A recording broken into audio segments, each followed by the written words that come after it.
All right, welcome back to another episode of Notable Content. We are SJ and Alex Herschel. Today we're going to talk about computers. Let's get right into it. Alex, how are you? I'm doing good, man. I'm doing good. It's been a while, but it has been a while. But I feel like we've actually seen each other a couple times since we last recorded. I don't think we normally see each other much in between sessions, but yeah, we had some family stuff. Yeah, so pretty good. But yeah, how are you? I'm all right. Can't complain. Should we get into updates? Yeah, let's do it. So I'm still in video game limbo. I haven't found a game to pick up. I know that I have Spider-Man that I can play. I have it. It's in the Steam library. I don't know why I have zero motivation to play. And I very much realized that once I start playing, I could totally love it and have a great time with it. But I'm not finding the motivation to start. Last week, I was very close to just starting a new game plus on Expedition 33. I was quite literally like 5 minutes away from doing that, but then I got busy with other stuff, so I didn't do it. And now I've been talking to someone in our family, Seth, shout out Seth, about Crimson Desert. And I've watched a bunch of reviews on it. I've heard all the ups and downs of it pretty much. And I might just be convinced to buy it. The thing is, I haven't paid full price for a video game in years because I just usually like to wait till sales or brand new games that come out, like unless it's like a Zelda game or something. I already have like other games in my library that I'm working on. So, usually like I can't keep up with the rate of new video games dropping, which is to my benefit because then I just buy them when they go on sale. But this is kind of the only game that I'm interested in right now. So I may need to drop $70 to do it. But hey, if it's going to give me hours of enjoyment, and it's going to be a good time, then it hopefully should be worth it, but maybe you can speak to that a little bit. Yeah, I can. First off, to comment on your Expedition 33 limbo, totally understand. I was totally in the same way before Crimson Desert came out. I've been excited for Crimson Desert for a while.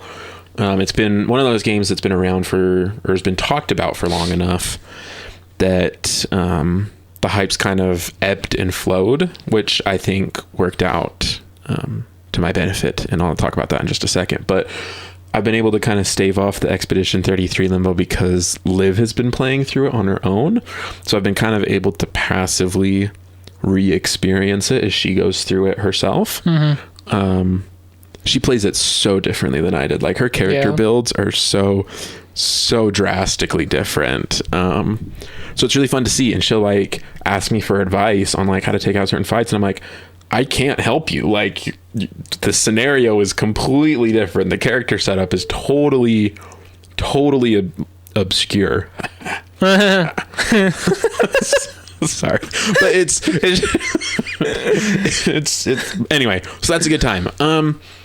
But yeah, Crimson Desert. So, I was holding out on Crimson Desert for a long time, waiting to see reviews for console versions come out, right? I don't play on PC, and I have a base PS5, and this game is notoriously was not showing like footage of the game running on the console. Yeah. And then a couple of days before launch, they did.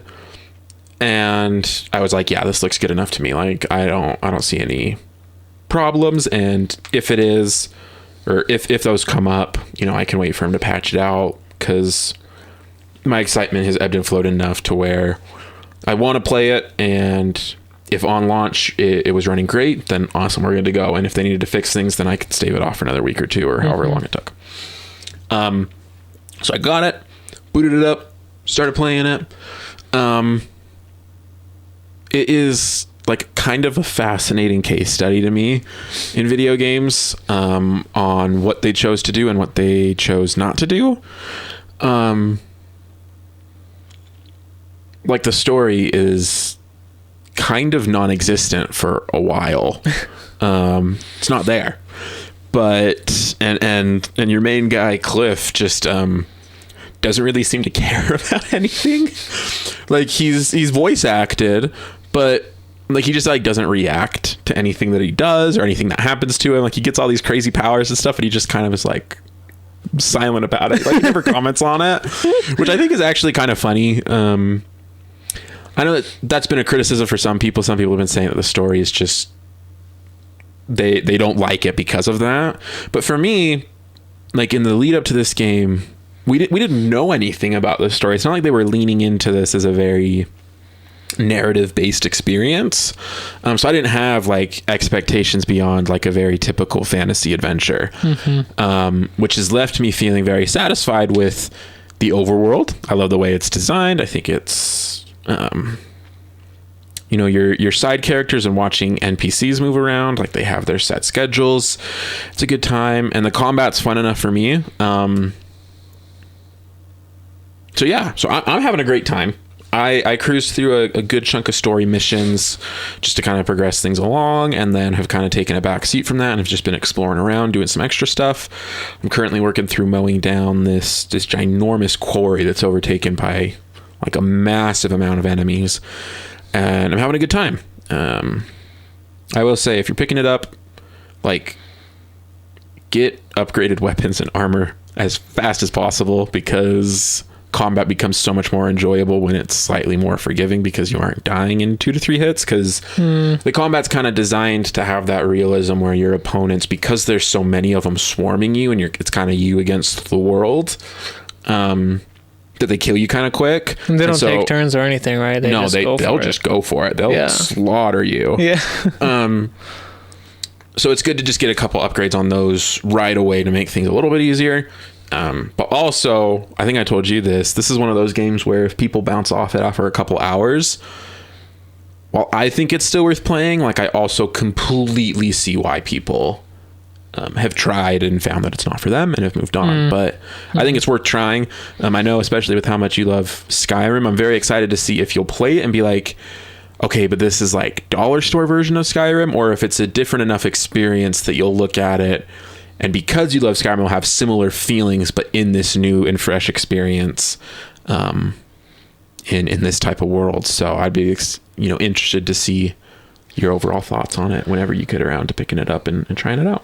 Yeah, man, I've mentioned before that I'm looking for my next Skyrim experience, and like that's not necessarily to say that I need it to be like a first person this kind of game, right? I just want an action adventure where, you know, with some kind of fun looting, exploration, quest mechanic with the fun gameplay loop, with enough diversity in the world to where I'm not getting bored after a few quests. And from what I've seen and what I've heard, like this kind of seems to be that, you know, and its main weaknesses are like I've seen some dialogue that is just like really unnatural and weird, and it's like it almost sounds like it's like being voiced by AI or something, and it's like what in the world is going on in this scene? But so I've just seen like some compilations of like 100%. Really weird ones. 100%, it's there. And then like Cliff has like no character, and this is like it's an open world RPG, like pretty much without a story, you know, is kind of the meme. But honestly, like gameplay is what I'm looking for out of this. Like I'm not looking for a profound, you know, character development like Red Dead 2 or anything like that. So, you know, it might just be exactly what I need. Yeah, I think, and I mentioned this to you as well, I think playing Expedition 33 really helped me feel okay with this game being in the state that it is because I knew that the first game that I really gave like attention to after it Like nothing was going to live up to it. Yeah. But this game has enough going for it that's different enough from Expedition 33 that I'm having a good time. And in comparison to something like Shadow of Mordor, which I picked up to play around with and had fun with for a few hours and then put it away because I felt like I had experienced pretty much all that game had to offer. Like I'm still motivated to keep, playing as much as I can, as much free time as we get to. Okay, so you only put a few hours in Shadow of Mordor? I played through the entire first section. Okay. So I think my game clock was at like 7 or 8 hours. I had wiped out Sauron's army, done all the main story quests. And then there's a point where they take you into a new section of the map. And it's essentially like the same thing. It's like go clear out all these regions, doing all the same stuff. And there wasn't enough variety for me to feel motivated to keep going. Which is a shame because the Nemesis system is so freaking cool. I just wish that it was better, but also for like a 12 or 13-year-old game, it was a good time playing it for the first time. So okay, cool. Yeah. Awesome. Well, if you've played, I don't think there's anybody in our audience, at least that's in the Discord, that's played this game or that is interested in this game. Because I posted something in there. I didn't really get much. People were just like, not really. Yeah. I know a lot of my friends and family are kind of going crazy about Pokopia, though. That game is popping off. And yeah, our Twitch streamer friend Great Bird asked me yesterday, he's like, SJ, what can I do to get you to play Pokopia? And I was like, honestly, man, I'm sure it's a great game, but not for me right now. Like, I need action adventure. Like, that's the genre that I need right now. Yeah.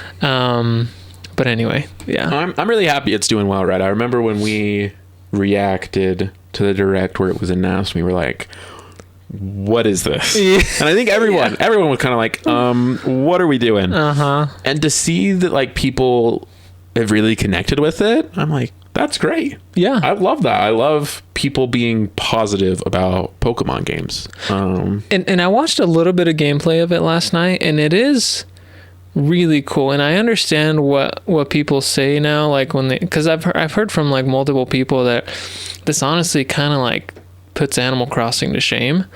Because honestly, there's so much customizability and like, stuff you can build and create, and the camera perspective alone makes it way more immersive because it's just like a normal third-person camera that you can rotate around and stuff.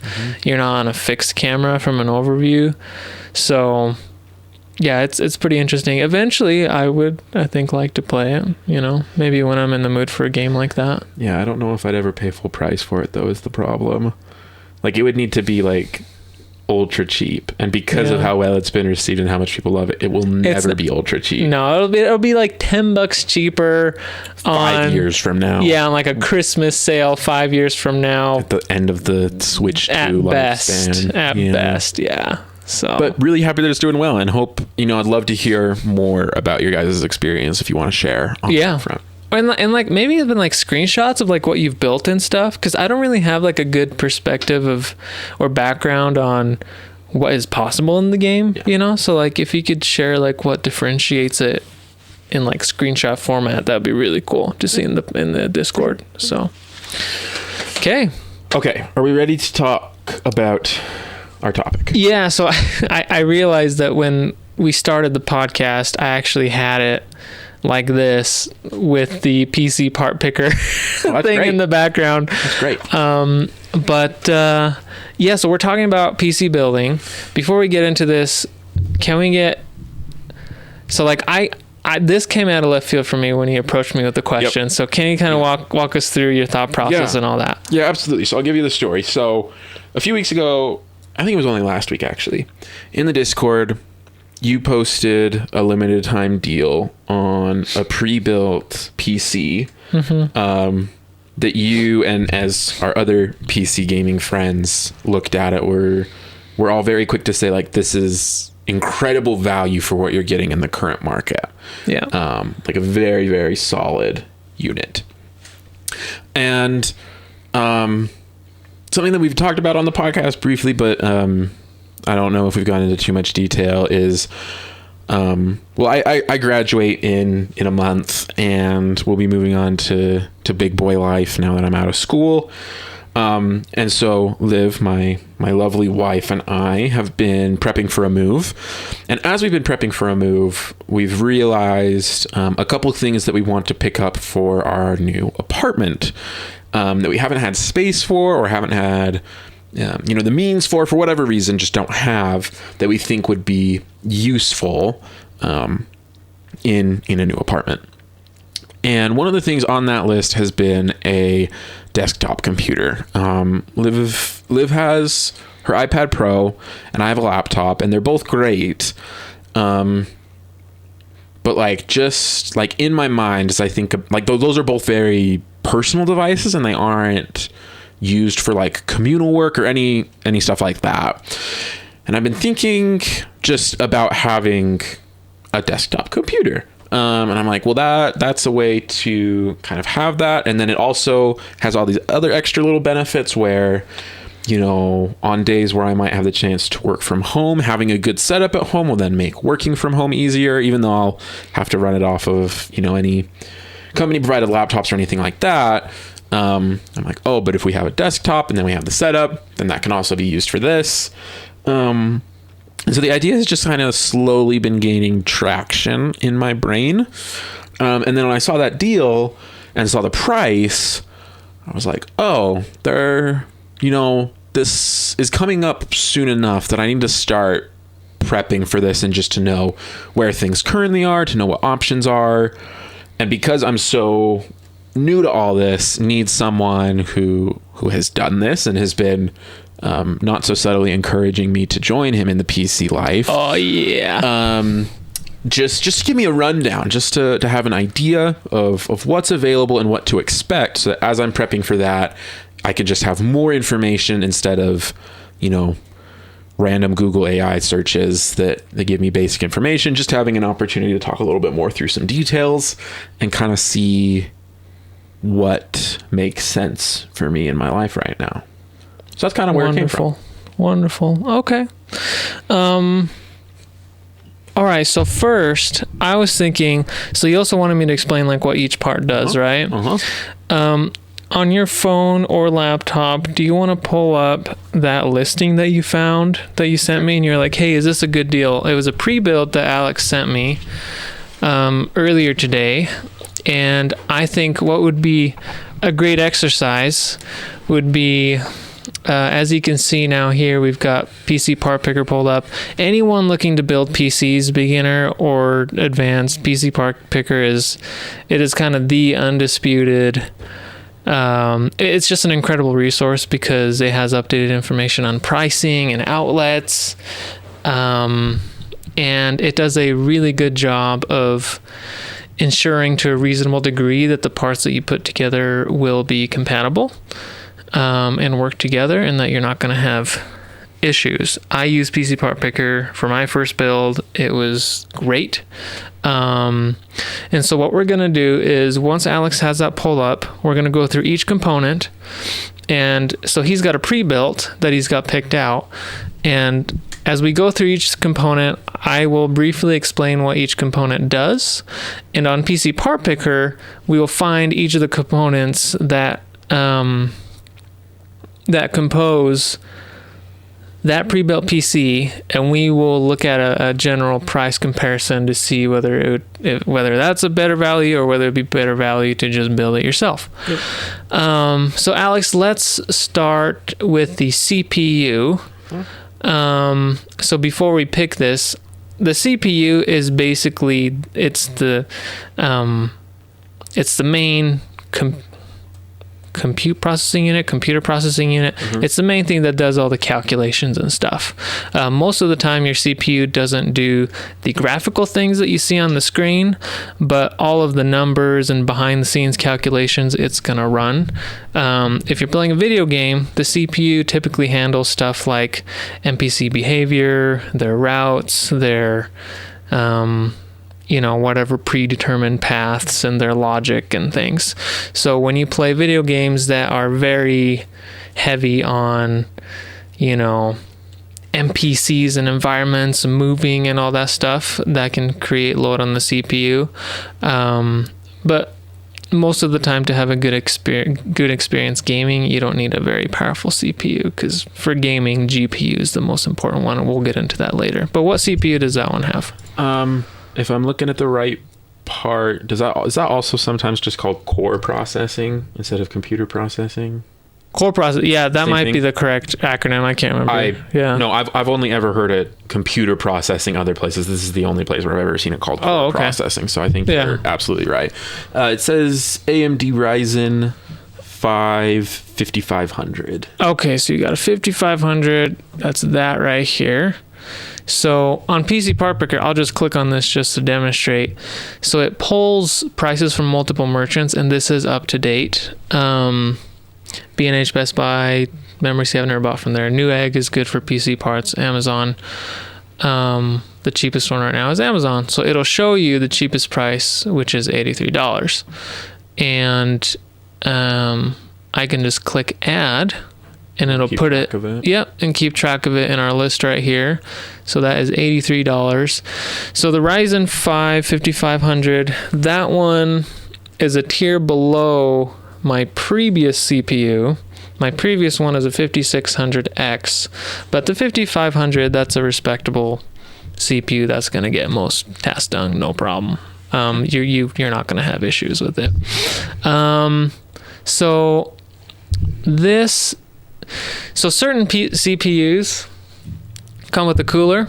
You always need a cooler with your CPU to cool it down.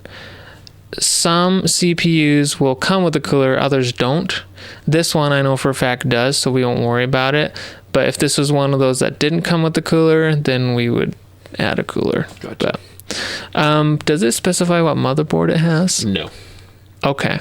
So the motherboard is essentially the track where you lay all the parts on top of it, right? It allows the CPU to talk to all of the other components and work together. The motherboard is a pretty important part, but you can also overspend a lot of money. Let me look at that listing real quick. A lot of times when it comes to pre-builts, they save money on by cheaping out on the motherboard. Which can make it a little difficult to upgrade in the future. Let's see. Specs.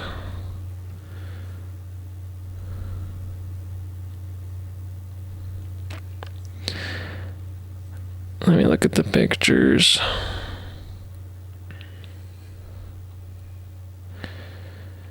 It looks like a pretty bare bones motherboard, but it doesn't specify what it is. So what I will do on here is just pick a very bare bones motherboard. Gotcha. Whatever cheapo I can find. Let's just go with this Gigabyte B550M here. While SJ's doing that, for all you listeners out there, whenever you hear motherboard, do you ever think of the old PBS show Cyber Chase? Because that's definitely the first thing that comes to my mind. What is it? Let me know. I've never heard of that show.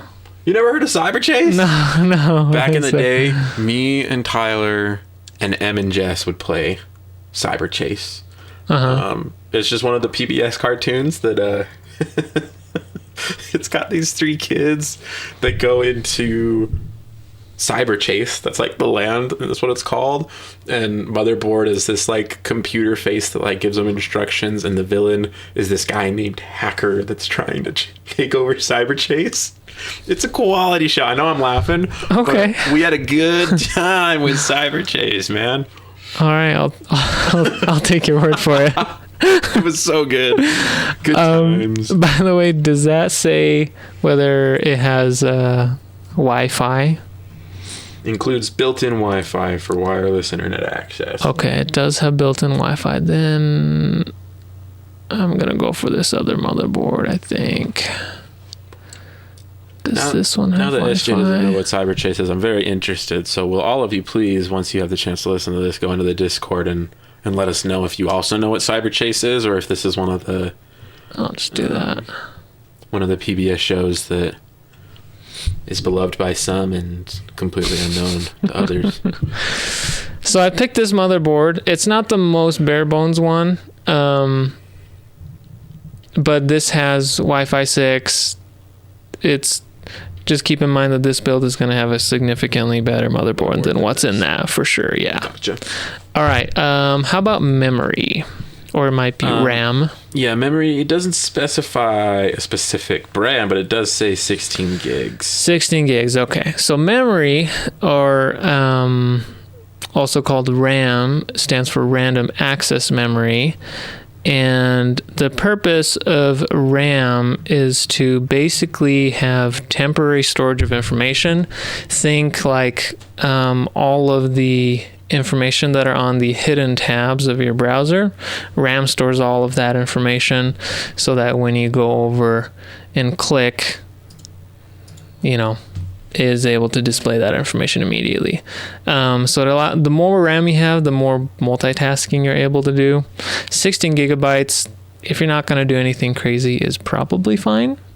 And if you do feel constraints and you want to be able to multitask more and you feel the bottleneck in the future, that's a component that's incredibly easy to upgrade.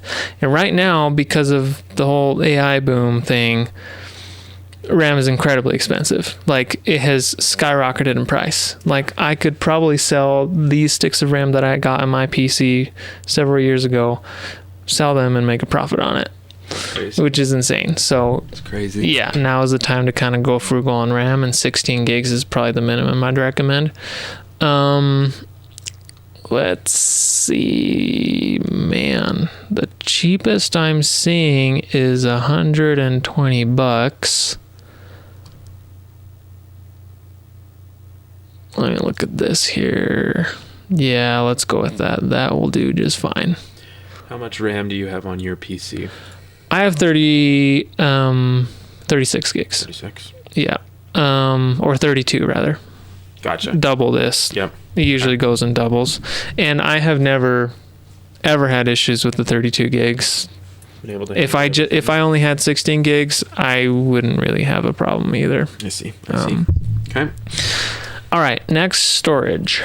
Says 1 terabyte SSD. Okay, so storage is pretty self-explanatory. This is the thing that's going to hold your all of your long-term or permanent information, like your operating system. Windows is going to sit there, all your games you download, everything, applications, software. 1 terabyte, let's see. These are also having a price increase lately, so it is kind of a rough time to be building. Yeah, I have a peer at school who is in my major. He's a good friend, and as a graduation present for his girlfriend, he helped her parents build a PC for her because she's helping her build a PC. And it was supposed to be a graduation present, and he went to him and was like, guys, like, the way the winds are blowing, like, we have to build this now. I know it's early, but if we don't build now, like, we are going to be in trouble, and this is going to be way more expensive than it needs to be. So he got in right before things started to get really expensive a couple months ago. I'm sure it was still, it's still decently expensive because it wasn't like, way before AI started to boom, but even now he showed me what he paid for it and then used PC Part Picker to show me what it would cost to build it today. And it was kind of a scary difference. It's a significant difference. And honestly, unless the AI bubble pops or something, as of right now, there's no sign of this slowing down. So That's crazy. My recommendation would be obviously, stay within your budget and stuff. But when you are able to do it, I would just do it. Yeah. My problem when I was building my PC was the GPU. GPUs were crazy expensive because everybody was mining with them. Right. All Bitcoin stuff. And so anyway, so I've picked this 1 terabyte SSD to match that one. This is probably going to be a slightly higher performing or higher quality SSD than that one. But yeah, it's crazy because $149 for this. I think I paid $120 or $30 for a 2 terabyte SSD that I have in mine. So yeah, it just kind of sucks, but yeah. Is what it is. Yep. Video card or GPU, what is on that one? It's a AMD Radeon RX 6500 XT. Okay. So the GPU video card, this is the thing that does all the calculations to display all the fancy pixels for gaming and editing and things like that. This is gonna be the core of your the most of your budget should go toward the GPU in most builds. You said the AMD 6500. 6500. Let's see. Is it the XT 6500 Yeah. XT? Okay. Does it say how much memory it has? Is it 4 gigabytes? gigs. Okay. Then we're probably looking at $200 here. I'll just pop that on there. All right, and then case. Obviously, this is one where we have a lot of flexibility and aesthetics, right? If you're gonna build a PC from scratch, like you want to look like kind of decent. So, are you thinking like white, black? Do you care preferences at all? Because cases, there are a lot of good cases for decent prices these days. Yeah, this is one of those things that I haven't given a lot of thought to because it does seem like function's not going to be impacted too much by a case. Maybe that's incorrect, but there are some cases that have bad airflow. A lot of cases they like to have like a glass panel on the front, and like it'll try to like suck in air from the sides of the glass panel rather than having a mesh front. So anyway, there are some cases that are not very optimal and it makes your fans work harder. I see. So it's a little more noisy, but tell me throw black or white. on there. Black one? Just Okay. throw a black one on there. Okay. Then let's go for, I'm pretty sure this Montec was a fine one. Does this come with the, I want to know if it comes with the fans, because then we don't have to buy fans separately. Fans pre-installed. Okay, very cool. Let's go with that. So we'll put the Montec XR on there. Okay, power supply. This should be categorized as like a 600 watt or 700 watt. Specs. Yeah, something wattage is the spec you're looking for. And with pre-builts, they definitely cheap out on the power supplies too. Usually there's usually some low-end power supplies on there. Yeah, I'm not seeing anything Nothing? about power supply. Well, SJ's investigating again. For those of you that have also built PCs and would love to give me any additional guidance or input, I would welcome it. While this is something that I'm sure we'll talk about more later on in this episode, I'm not opposed to buying my own, but I'm also not opposed to buying a pre-built. Like, I'm just here to find out. So if any of you have any strong feelings one way or another, I would love to not only hear that, but also the rationale with as much detail as you're willing to share, just to see if anything goes unspoken here in this episode. All data is helpful for me as I'm trying to kind of make a decision here. So yeah, that doesn't specify. So we're just going to pick one that will work well for this build. Okay. So on PC Part Picker, as you're putting these components in, it is best to, there's a reason why power supply is on the lower, kind of one of the last things you pick, because after you put these components in, it's going to tell you your estimated wattage based on the specs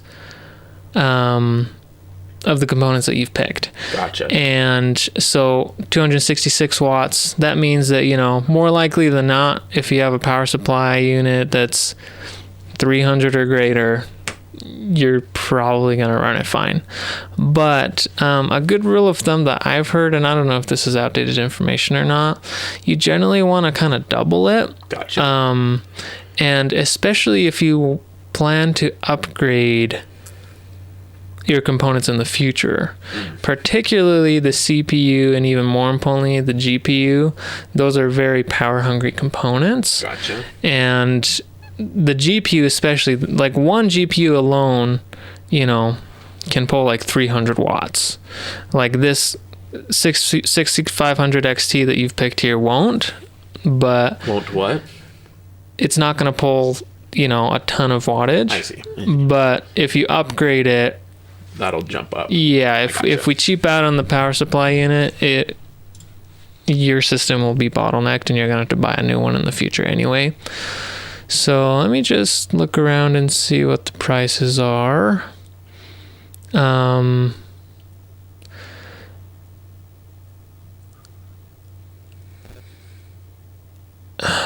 would probably go for at least 650 or higher, just because that gives you more legroom for upgrades in the future. But for the purpose of this comparison, because we're trying to see which one would be worth it, let's just go with the lower grade one, and I will just pick this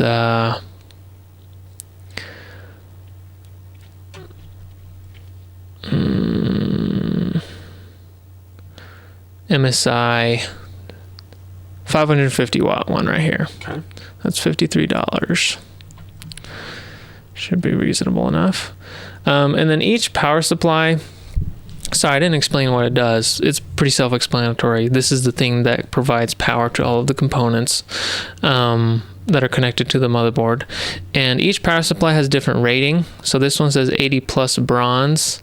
That means that more of the power that is, so like the higher that rating, you'll have like 80 plus bronze, silver, gold, platinum.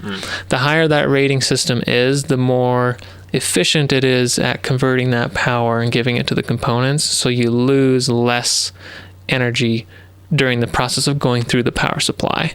Okay. Generally the higher the better, but bronze is going to be just fine. You're not going to have issues or anything. Operating system, obviously Windows. There's no cost for that on there, so I'm not going to bother. Monitor, it doesn't come with the monitor. Does that come with any peripherals? Keyboard, no. Mouse? Okay. So as we stand, you're looking at about $800 to build this on your own with probably higher quality components. How much is that on there?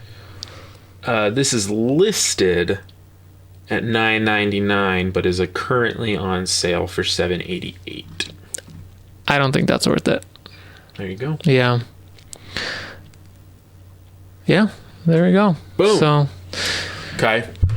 So now that we've compared to that, let's talk about if we're going the parts way. Anyway, if in the future That's the way that we go. And we wanted to build, like, is there a way to like cut this out and see, and just like start over and kind of build one that's going to be a little bit higher end, but more based around some specifications I'll give you? Yes. Okay. So I actually started to do that. Oh, okay. Today. Okay, he's already ready. So I've got some prep work for you here. Let's see. But first, let me just save this just so we have it as reference. This is one of the great things about PC Part Picker. You can just save your builds. So I'm going to do Alex pre-built not worth. There we go. I like it. It's a quality name. So we can always reference that if needed. Save that sucker. Now we're going to go over to Alex's first PC, which is one that I started working on earlier today. The real question is, did you start it earlier today, or did you start this months ago and have been carefully awaiting your chance? No, I did start it today. Okay. So here's the thing. So the PC that we were looking at, and also my current PC, is on the AM4 platform. So what that means is, so each motherboard, has its like class, I guess, or platform, right? Or generation. That's probably a better way to describe it. So this is on the AM3 platform. The current new, CPUs that are coming out these days are on the AM4 platform. So what that means is, if you buy the newer motherboard that you buy, the higher, the more recent components you're going to be able to put on it. Mm-hmm. So let's say we build that PC that we just looked at now, you would be limited to that generation's components, okay, although you will be able to upgrade. And some of the good things is that, things like GPUs, for example, they're going to be backwards compatible with older motherboards. So, if you got like a crazy busted GPU, it's going to still work just fine and you're still going to see a lot of improvements. But other areas in which you're going to be able to improve your computer will be limited to that motherboard's generation. So my recommendation would be to build on the current platform, the AM4 platform. So with that in mind, how long does a motherboard platform last? Great question. If you're on Intel, it usually doesn't last very long. If you're on AMD, they do a really good job of keeping one platform going for a very long time.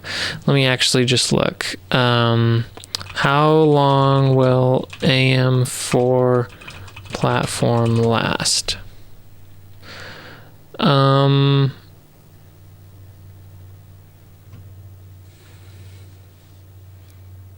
Oh wait, are we on AM5?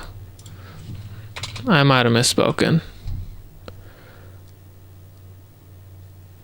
Okay, I'm sorry. So AM5 is the current platform for AMD. Okay. AM4 is the one that I'm on. Gotcha.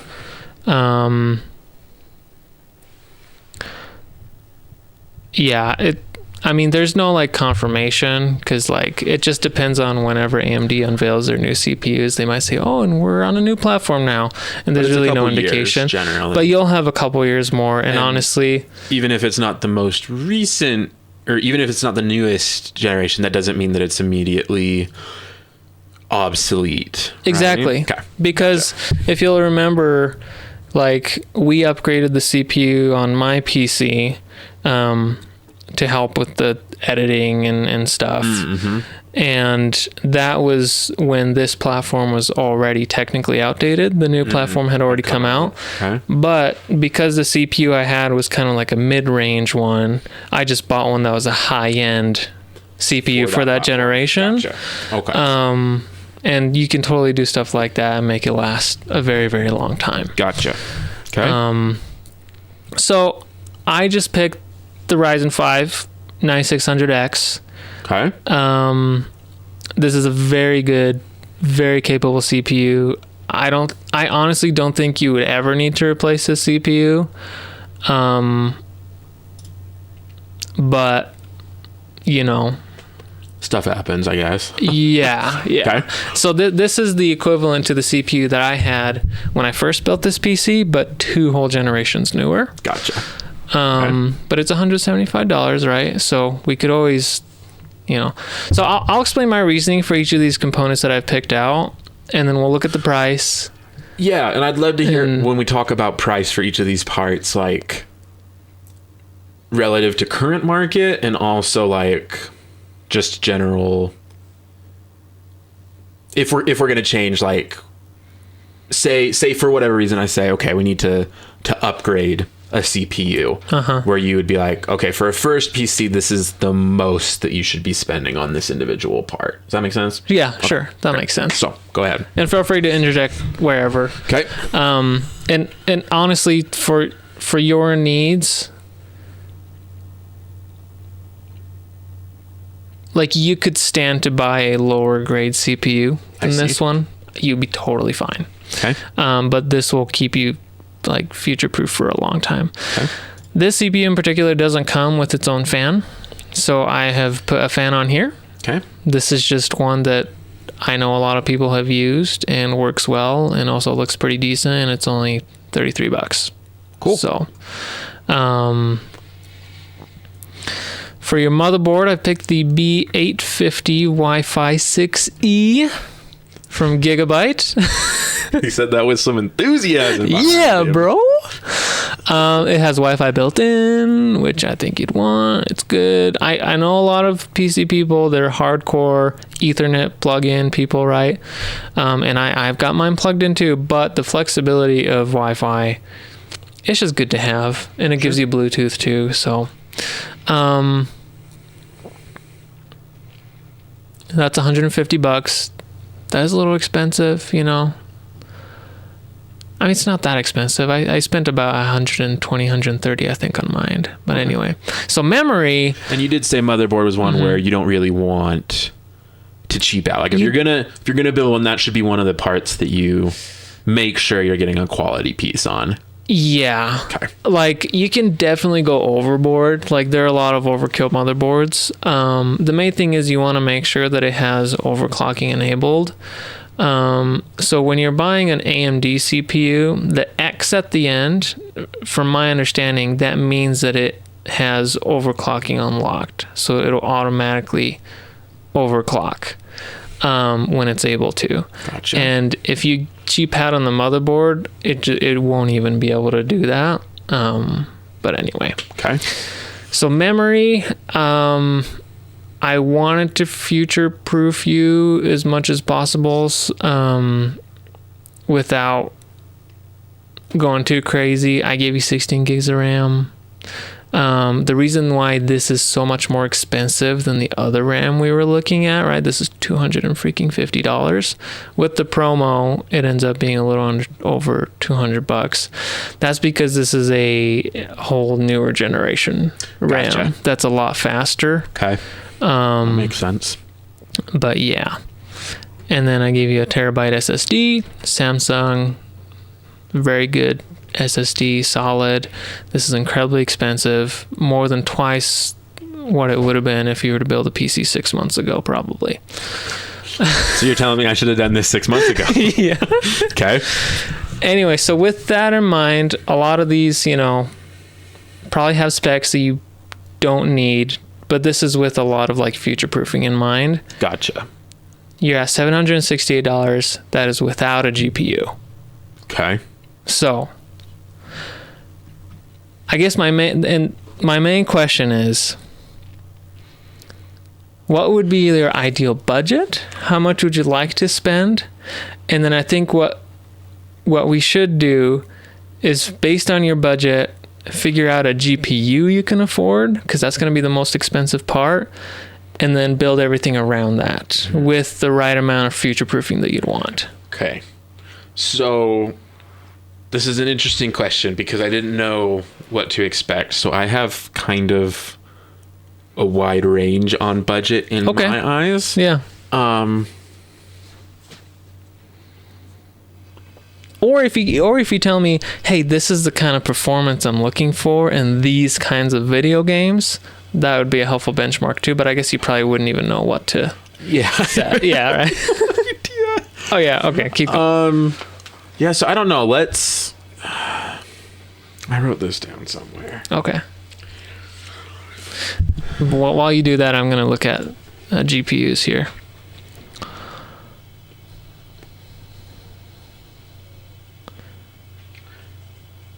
Well, I guess if we're going purely off of your recommendation right now, let's say I wanted a GPU that would put it in like the top 25% performing from a graphical standpoint, but not necessarily needing to go to the highest end. Does that give you enough to work off with of? like a good amount of future proofing? Yeah. Like you would need to buy a new GPU for several years, right? Yeah. My recommendation right now, wait, what just happened? Is probably the 9070 XT. This is also from AMD. And so you'll notice that like to the left here, you have like the whole name by the manufacturer, and then to the right you'll see the chipset. The most important information is the chipset, because you'll have the exact same Radeon RX 9070 XT from multiple manufacturers because they're partners that work with AMD. And this is the Gigabyte version, this is the Asus version, this is the ASRock version. And so what you're saying is that the manufacturer on the specific chipset doesn't really matter? Or it can. Okay. Some will have like beefier coolers. Other will have, other features like dual BIOS and stuff. But is that easily accessible information for a first-time builder, or is that something where, when it comes time to build, like I need to be talking to you and the other people that I know that have a PC to make sure that I'm not buying some sketchy making a weird mistake that's gonna bite me in the long run? You'll be fine. But what I would recommend, like once you have like your full list and you're like ready to pull the trigger and stuff, just like check in with me real quick. Gotcha. Okay. Just to make sure. Okay. But for the most part, like AMD's partners, like they're not going to partner with sketchy companies. Like Gigabyte, for example, that's a reputable company, brand. Okay. Yeah. Okay. You can generally go with the cheapest one you find and it'll be just okay. Okay.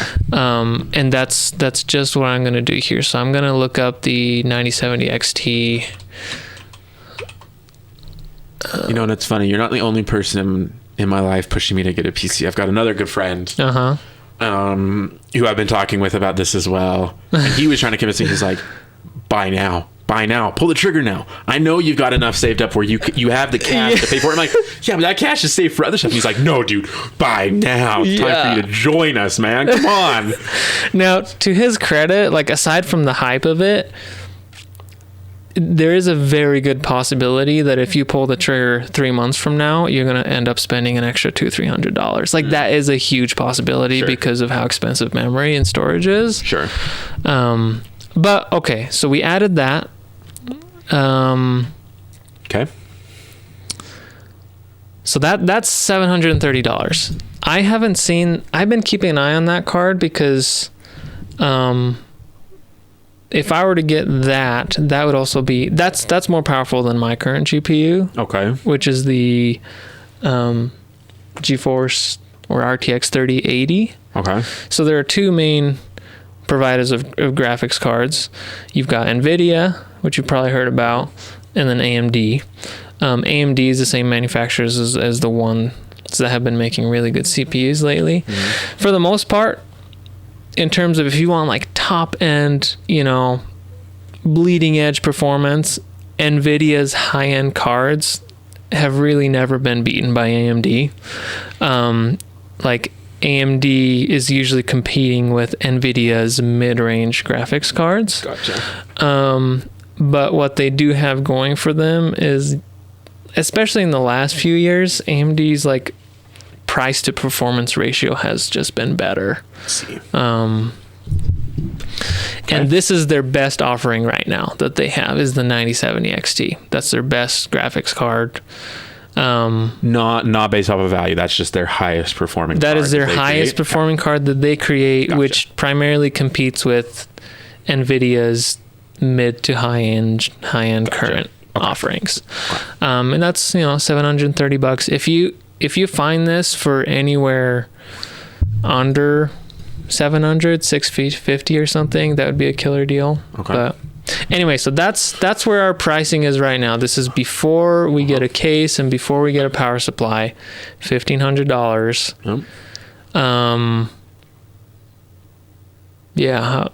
How are you feeling? That's maybe like at this point in building, that's maybe like $100 more expensive than I was planning on, but not.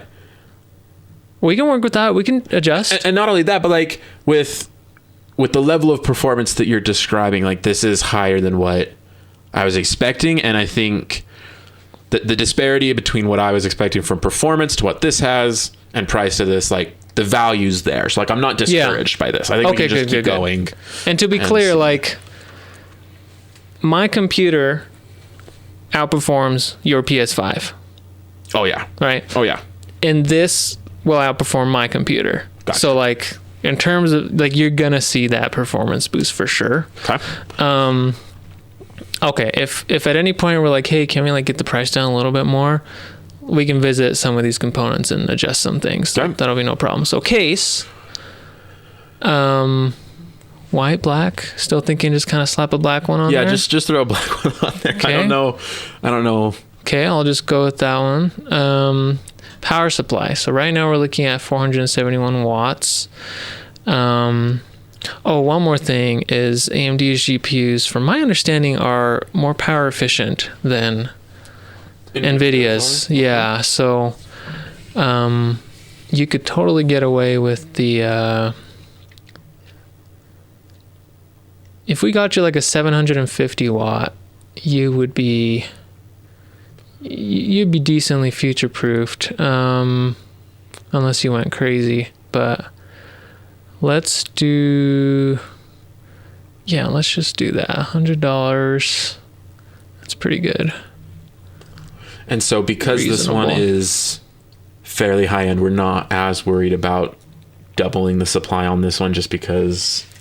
Yeah, I think doubling is a little bit overkill, if I'm being honest. The main reason why you don't want to just baseline meet it, so like if we got a 500 watt power supply for a 470 watt system, what happens is there are peaks of in power draw depending on what you're demanding of the component. So like either the CPU or particularly the GPU, there are times when the GPU, even if the GPU is rated for only 300 watts, you're going to have moments when it draws 350 or 400 for like a split second, and you just want to make sure that your GPU or power supply is always able to handle that. And usually like this is rated for 750 watts, but if there's a spike to like 800 watts, most power supplies are going to be okay. But anyway, you just want to cover that well. And I think 750 watts is a pretty good middle ground where, you could upgrade your GPU to where your total system wattage is like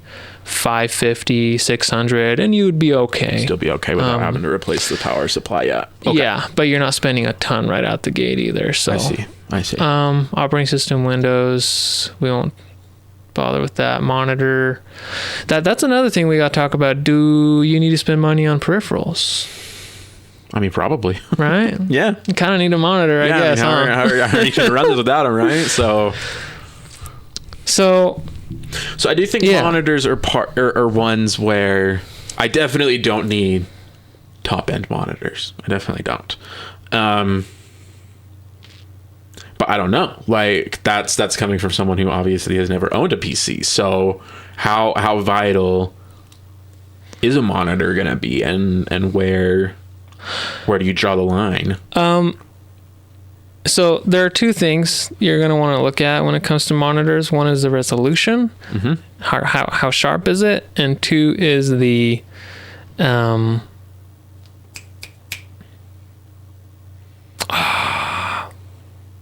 it's the refresh rate, Okay. 60 hertz, 120 hertz, whatever. Okay.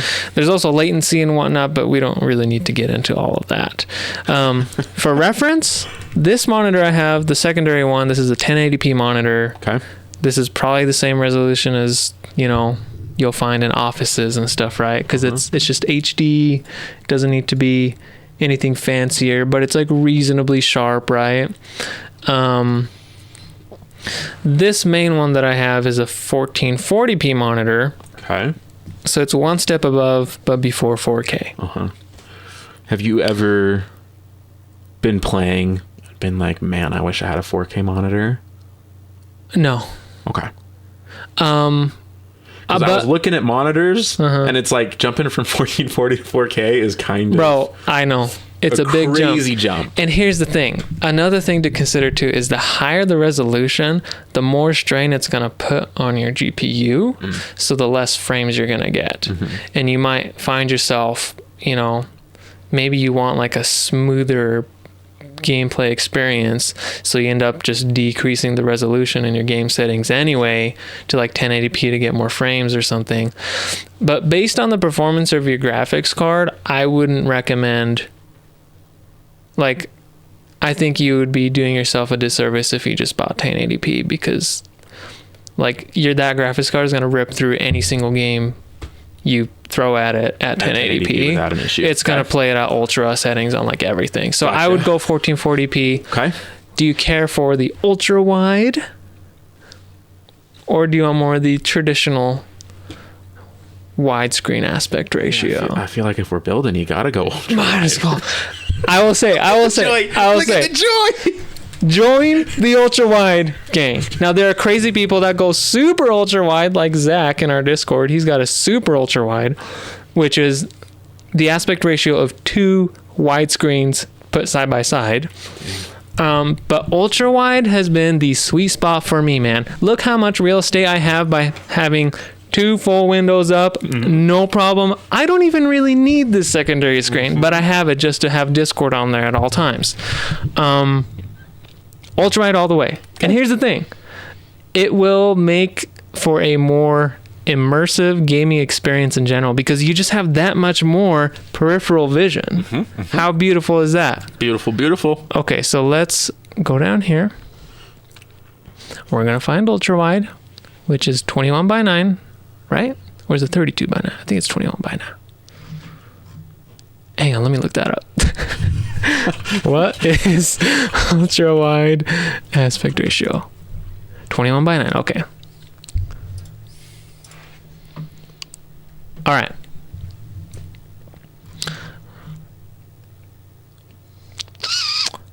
They're not messing around, are they?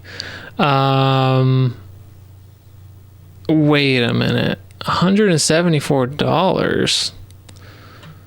Why is that so affordable? Let's investigate this. Walmart. Yeah, and once you get to... Oh, and the size too. 34-inch. So this would be basically the exact same size as this monitor you're looking at right now.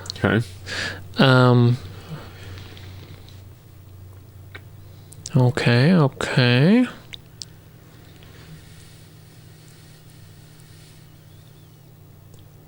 1 millisecond. Nice. VA panel. What's the difference between VA and IPS? I can't remember. Difference between VA and IPS panel.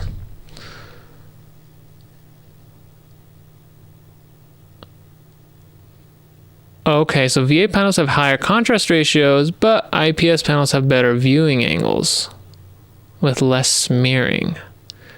Interesting. Let's go to Reddit. Reddit's always good.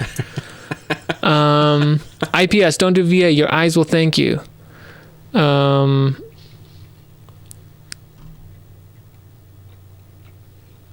Okay. I don't know. There's a back and forth. For our purposes, let's just go with this. Okay. Man. $174. That's not a bad deal. And you can do your own research, and if you're like, no, based on the information out there, I want to make sure I have an IPS panel, we can revisit this at another time. So boom, there you go. Okay. Do you need... I'm going to need a keyboard. You're going to need a keyboard, aren't you? And a mouse. You're going to need a freaking keyboard. I have a Red Dragon mouse. It's a mechanical keyboard. It's buttery smooth. It's really nice. Do you care about that, or are you good with the cheapo? So what does a mechanical keyboard mean? Good question. Good question. I'm glad you asked. I thought you never would. A mechanical so typical keyboards that are found in your laptops, or you go into office or your work at the bank or whatever. Those plastic keyboards, those are called membrane keyboards because they have little silicone or rubber membranes underneath the keys that make the contact. So it's like a little mush, right? It's a little mushy. Nothing wrong with them, and there are very good membrane keyboards out there. But mechanical is spring operated. Every single one, individual. They are spring operated. Now come here. What we're gonna do, sorry, that's some stuff up there.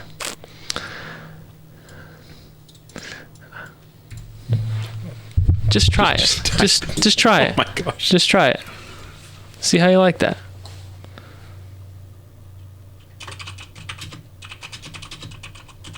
Mind you, that's an old one.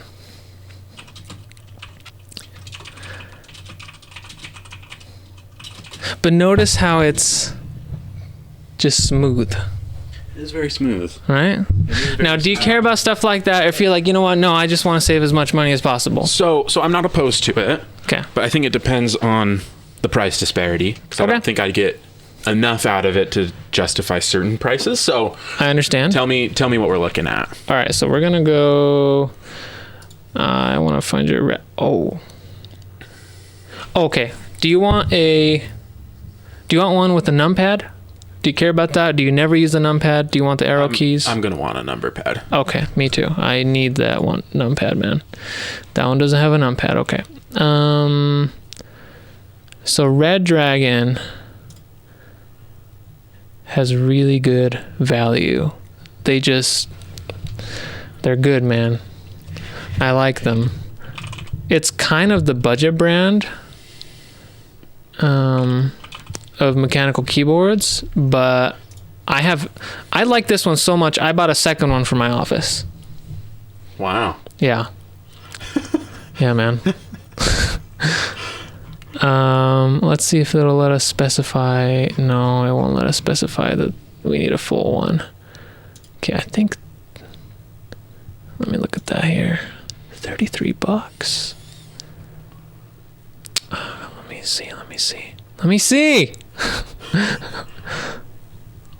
Okay.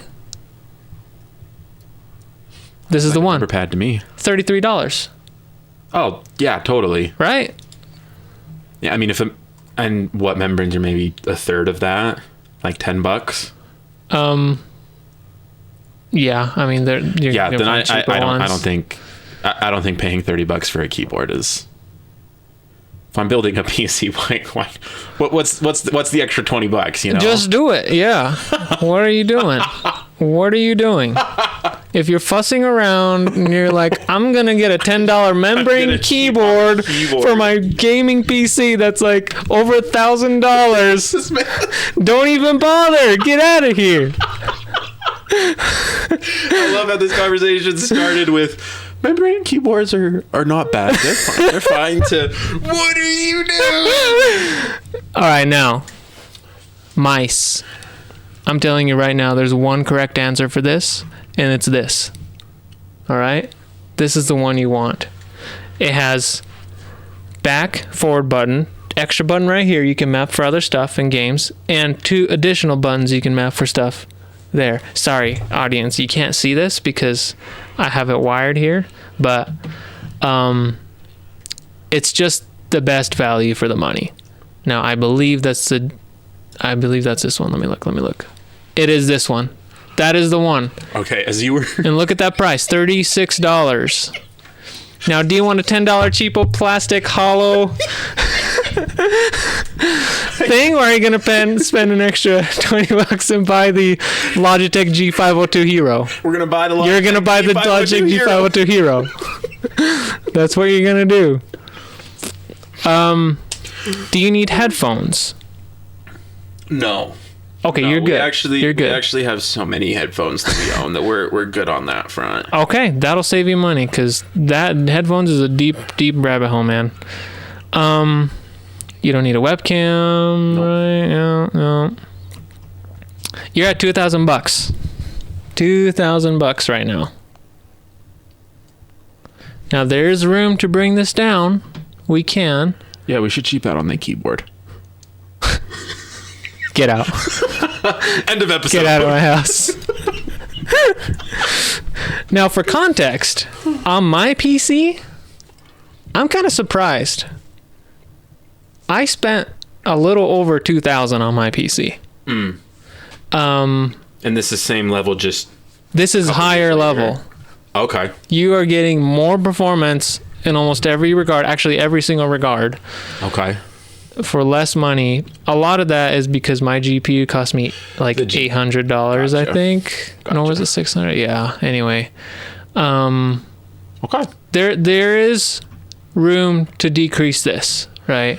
But I think if you have a budget of $200 out the door with tax and everything, you will have a very capable and future-proof system that is also upgradable. Budget with 2,000 out the door is what you meant? Yeah, 2,000. Okay. What did I say? You said 200. I was Oh, like, $200 out the door. I was wondering if you meant like willing to pay 200 extra to cover your taxes, but that didn't make any sense because taxes are my mistake. My mistake. No. So. I made that way more complicated than it needed to be. Okay. No, that makes sense, right? Like my range was from 1,500 to 2,000. Like that's kind of what I was expecting it to be for a custom built one. Okay. Based off of what I could find. Now, let's say because this isn't something I can purchase today, right? That's not going to be what happens. And 6 months from now, we're ready to pull the trigger, and some of those bubbles in prices have continued to increase. Where do we make adjustments first? Yeah, where do we save the money, huh? Because from what I understand, GPU, you just kind of gotta bite the bullet on whatever it's at. You either wait until GPU prices don't go down, or you just have to accept that if you need one right now, you got to pay whatever the GPU is going to cost. Well, the GPU is the one that's going to make the most meaningful performance on gaming. So assuming that gaming is your priority, you want to build your system around catering to that GPU and making sure that it isn't bottlenecked by any other component.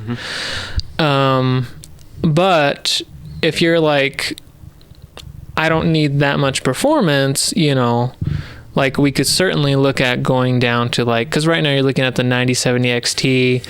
You could definitely go to the 9060 XT and still have a, pretty good computer, right? Will you go ahead and show me the difference in price there? Yeah. That's a great thought. Not to change it on this build. I think I want to have a copy of this just to have, but and I just saved that as it was. Okay. But so let's see, 9060 XT. This is just one grade lower. Is $450 compared to 730. Okay. So that is a big difference, right? But it is also a pretty big jump in performance when you're going from the 9060 to the 9070. Okay. And this will definitely be more future proof. Like I don't see you feeling the need to upgrade for gaming for years if you were to buy this one. Okay. But it also depends on each person too, you know. So the SSD is another one. This is actually a very easy one where we could downgrade. I personally, go ahead. I just don't think I would want to go below 1 terabyte. Terabyte. Okay. I feel like if this becomes something that is a very major gaming thing, like 1 terabyte's like the minimum nowadays. Like you really can't go much below that. 1 terabyte would probably be my recommendation right now. If you asked me 3 months ago, I would recommend it 2 terabytes because you could have paid less and still gotten 2 terabytes. I see. But another thing that like you can do too, like, you know, and this is just like assuming you really want to save the money, you could go down to, so like this 1 terabyte is $200. Let me just look at how much like half a gig is.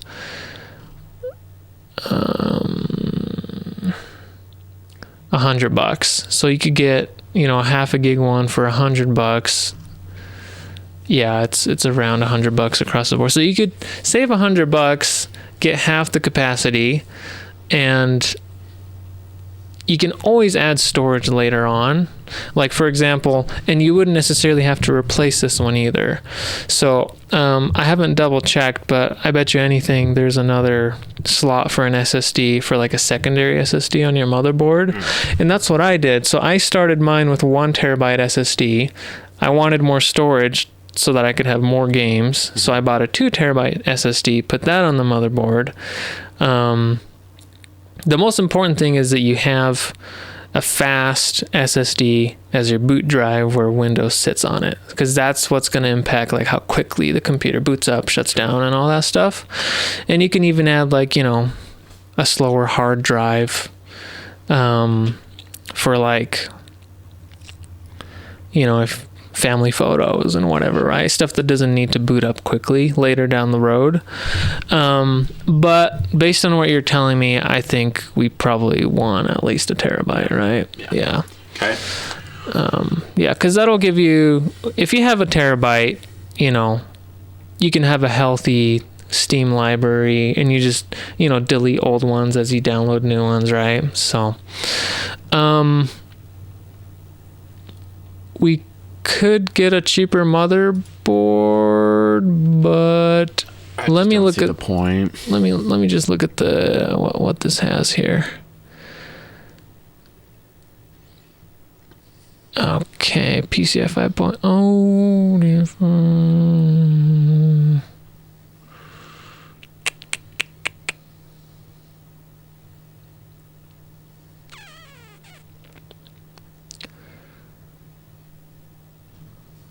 I want to see how many SSD slots this has. Specs.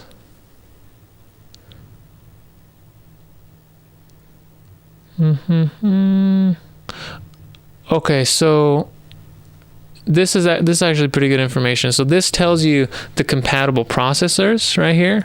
So Ryzen 7000, 8000, and 9000 series. The one we're looking at for you is the 9000 series. Memory clock speed, the highest it can handle is 5200 megahertz. So that's the RAM speed. So we don't want to bother buying RAM that's any faster than 5200 megahertz in this case. So I just want to check the RAM speed on this real quick. This is 6000 megahertz. Okay, so this is actually a little more capable than what your motherboard can handle. Okay. So that would be one where we would change that part. If there is a slightly slower RAM that's a little bit cheaper, it would make sense to swap that out. Okay. Okay, total SATA ports, number of Ethernet, PCI.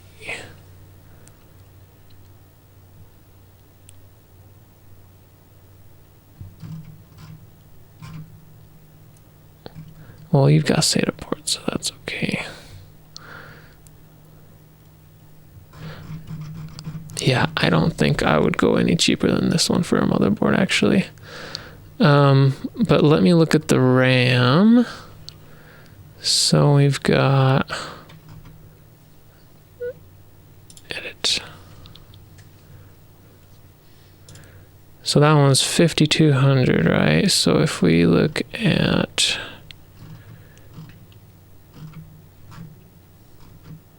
$16 gigs.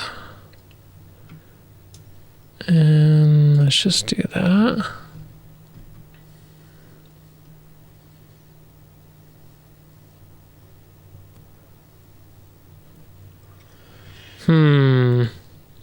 So these... Okay, this has like a promo on it. I see. So it actually...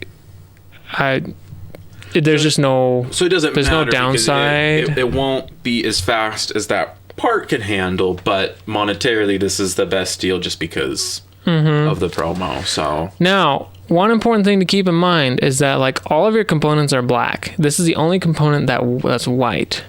Do you want that? I don't know how that matters. So look at this. See those two glowy yellow ones? That's where your RAM would be. Imagine those two being white. Okay. It does have lights on it, so you can change the color of the lights. Okay. Would that bother you? If you have a black case, black everything, but white sticks of RAM. I don't know. No, I don't imagine. Are those just not offered in black as well? Yeah, I just didn't see it in black. I don't know why, dude.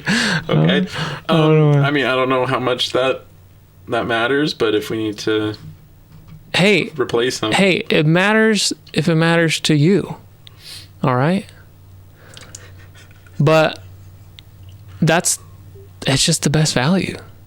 So I'm going to leave it as is. But if you want to spend like an extra $10 and buy black ones, you can. But we're going to just leave that one. Okay. So here we have it. Now,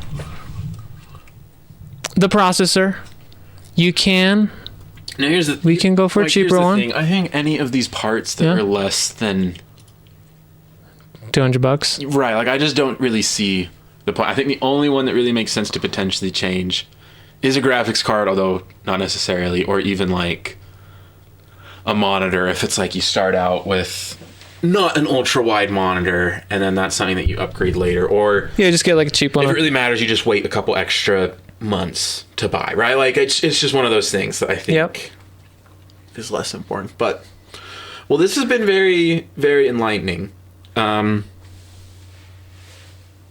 Yeah, I guess we'll see. Okay. I can't make any promises, obviously, because my life's going to change a lot in the next 6 months. I was really hoping for a promise tonight, but I know you were. Yeah. And, you know, that's why I waited until now to tell you. After you'd done all the work for me, that's why I waited to tell you that I can't promise you. Okay. But if you could send this to me, that would be great. I will send it to you. Have you made an account on PC Part Picker? Not yet. Okay. Do I need to do that before you send it to me? I'll do that before you send it. Don't talk to me again until you've done that. Okay. Thank you very much to all of our lovely listeners. We want to give a special shout out to all of our patrons. We have uno momento. We have Joshua, Tyler, Matthew, Jay Maurer, Nicholas, Noah, Qualthorn. Yes. Thank you. Thank you all very much. If you have any information, if I misspoke on any of this, I am not the PC expert or anything, right? I've just built a PC once, so please feel free to chime in, either in the comment section or in our Discord or wherever. Give Alex whatever tips and advice that you have. And thank you so much for your support, and we'll talk to you next time. Bye.